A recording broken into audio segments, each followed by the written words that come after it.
Bienvenue sur DCA Watch. Je vous propose de faire un point sur les marchés pendant que le monde bouge pas mal en ce moment. Alors commençons par le SP500. En données hebdomadaires, après une forte chute liée aux tarifs douaniers, on voit que le cours a très bien rebondi sur la Senkubei d'Ichimoku en pointillé bleu sur le graphique. Et la lagging span d'Ichimoku en noir sur le graphique a fait de même sur la moyenne mobile 50. Aujourd'hui, le cours se maintient au-dessus de la moyenne mobile 50, ce qui est positif, mais reste tout de même bloqué sous le plus haut historique à 6150 points. Et d'après moi, tant qu'on n'a pas dépassé ce plus haut historique, on reste dans une phase de consolidation de vague 4 d'Elliott. Je vous renvoie à la vidéo que j'ai faite sur ce sujet où je donne tous les objectifs de cours jusqu'en 2027. Car depuis le reset du Covid il y a 5 ans, le SP500 a déjà parfaitement dessiné 3 vagues d'Elliott. Et on serait entré dans une vague 4 de consolidation depuis le mois de mars.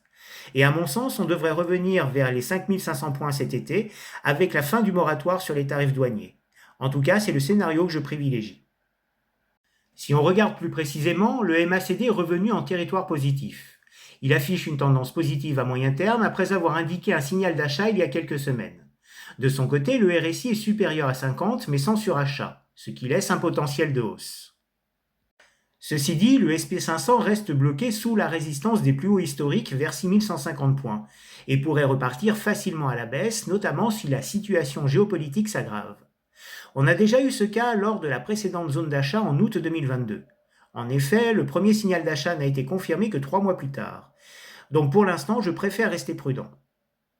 Si maintenant on ajoute le volume profile, on voit qu'on est dans une zone très discutée entre acheteurs et vendeurs, et que la zone des 5500 l'est également. En plus, cette dernière correspond à la Senkubei d'Ichimoku en pointillé bleu sur le graphique, sur laquelle le cours pourrait revenir s'appuyer dans les prochains jours. Et juste en dessous, les volumes indiquent également un support vers 5300 points. Enfin, la zone des 5500 points coïncide aussi avec le retracement des 50% Fibonacci.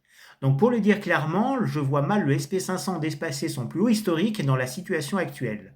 Et on a de grandes chances de le retrouver à 5500 points, ce qui validerait aussi la vague 4 d'Elliott. D'autre part, pour coller à l'actualité, j'ai voulu voir comment se comportait l'action Home Depot. Parce qu'apparemment, il y a pas mal de travailleurs illégaux qui attendent d'être embauchés par les clients du magasin de bricolage. Et c'est de là que les heurts avec la police ont commencé.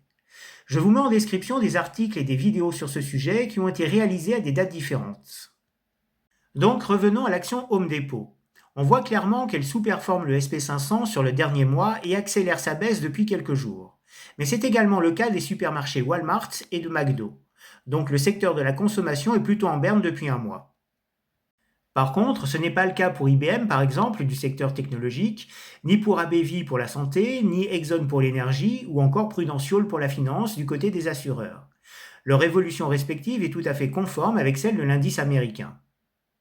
Et il en est de même pour Hilton.com dans l'immobilier, Air Products et Caterpillar pour l'industrie, et BlackRock pour le secteur financier du côté des banques. Donc pour l'instant, les émeutes aux États-Unis n'ont pas eu d'impact sur la bourse américaine, à part le secteur de la consommation.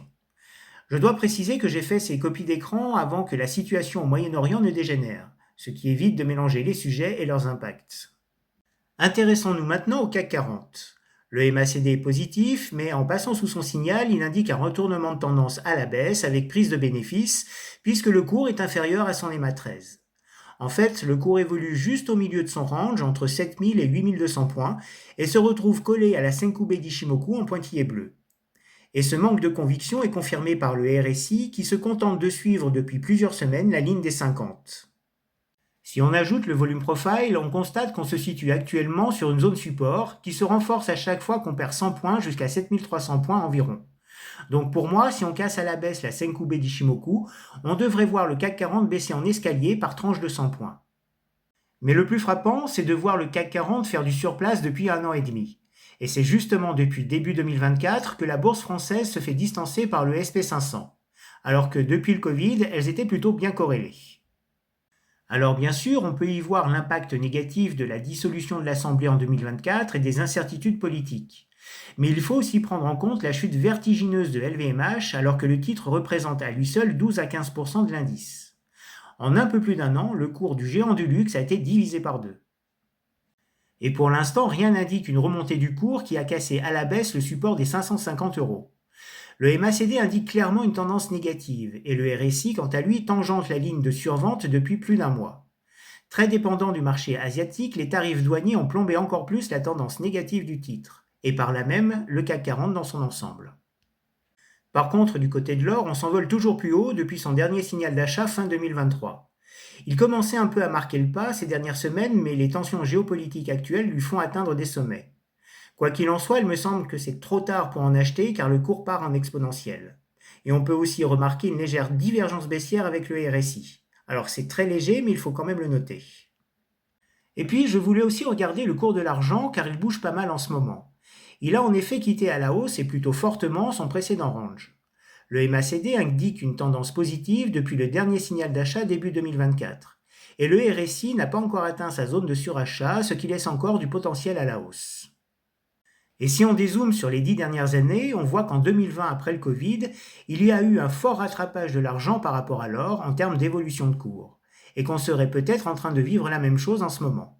Sachant que l'argent, en plus d'être une valeur refuge, sert aussi à l'industrie, notamment pour le photovoltaïque et l'électronique. Venons-en au VIX, l'indice de la peur. Il a fortement augmenté vendredi après les échanges de bons procédés entre Israël et l'Iran.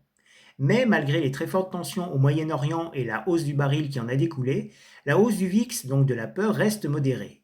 Il s'est contenté pour l'instant de repasser au-dessus de sa droite de régression long terme qui est égale à 20, mais sans atteindre les niveaux du mois d'avril avec les tarifs douaniers. Il faudra voir si les États-Unis favorisent la désescalade. Passons maintenant aux obligations américaines à 10 ans. Prenant le revers des 2 mois précédents, le MACD indique désormais une tendance négative sur les obligations, ce qui veut dire une anticipation de la hausse des taux, même légère, puisqu'ils évoluent inversement aux obligations. En fait, tant que le cours reste sous la Senkube d'Ishimoku en pointillé bleu sur le graphique, on gardera des taux relativement élevés. Et il faudra surveiller la hausse actuelle du pétrole. Si elle perdure dans le temps, cela pourrait relancer l'inflation. Pour terminer, comparons les différentes classes d'actifs pour voir où les capitaux ont été investis sur les 6 derniers mois. Le SP500 a fortement rebondi en avril-mai pour rejoindre les obligations long terme qui, elles, sont restées stables. Et cette remontée des actions coïncide avec la relative stagnation de l'or après sa forte hausse depuis le début de l'année. Par contre, le dollar est dans une baisse continue. Apparemment, il y a une volonté de ne pas soutenir le billet vert pour rendre l'industrie US plus compétitive à l'international. Voilà pour cette semaine. Toutes les tensions sur le plan économique comme géopolitique viennent confirmer la vague 4 d'Elliott. On peut donc s'attendre à continuer la consolidation moyen terme et un retour du SP500 vers 5500 points et 7300 points pour le CAC 40. On devrait alors dessiner une sorte de W avant de commencer une vague 5 haussière au dernier trimestre. Ce qui veut dire aussi une résolution des conflits ou du moins que le feu est circonscrit. En tout cas, on l'espère. N'hésitez pas à donner votre avis en commentaire et sur ce, bon investissement à tous.